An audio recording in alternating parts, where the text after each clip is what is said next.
आय रे देखी रे छौड़ा की कैले रे लगा जौरी बन ले रे। साई मेरे पूछी ना कुछ होले पूछी ना चल चल चल तो पूछई।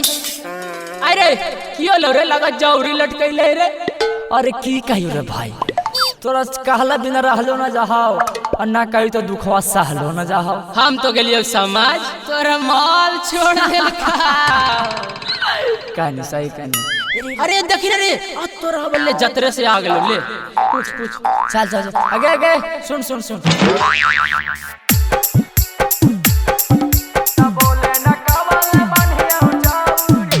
डीजे कंचन राज मुजफ्फरपुर।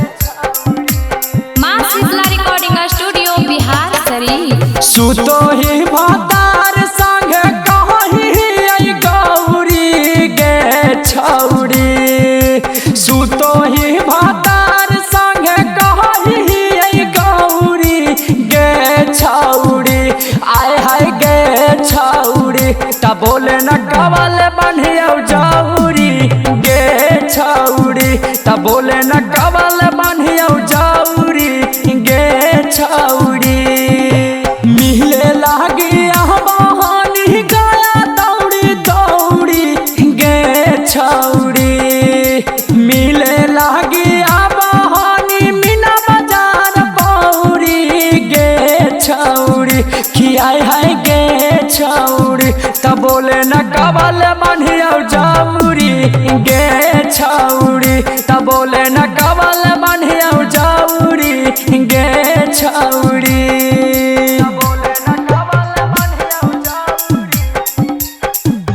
डीजे कंचन राज मुजफ्फरपुर।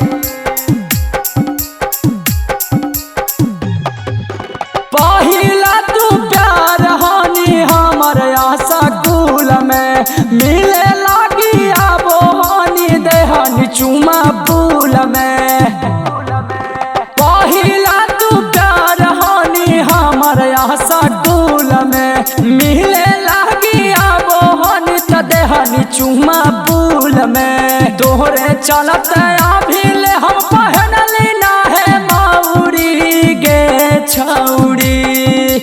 तोहरे चलत अभिले पहनली ना है माउरी गे छौड़ी।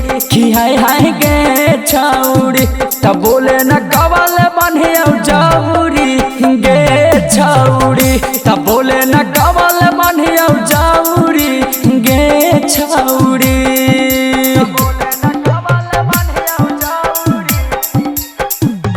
डीजे कंचन राज मुजफ्फरपुर।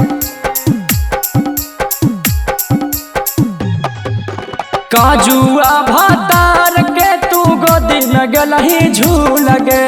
तोरा का तोरा लागा लौई अरवा जी तो भूल गे। काजुआ भातार के तू गोदी में गलही झूल गे।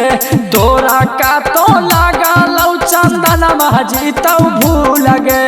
सब करम कहना छौड़ी आके बोला ही सौरी गे छौड़ी।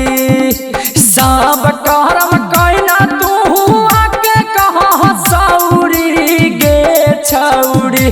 हे गे गे छौड़ी शिवो धावा कवल बनत जौरी गे छौड़ी। सुबो धावा कवल बनत जौरी गे छौड़ी।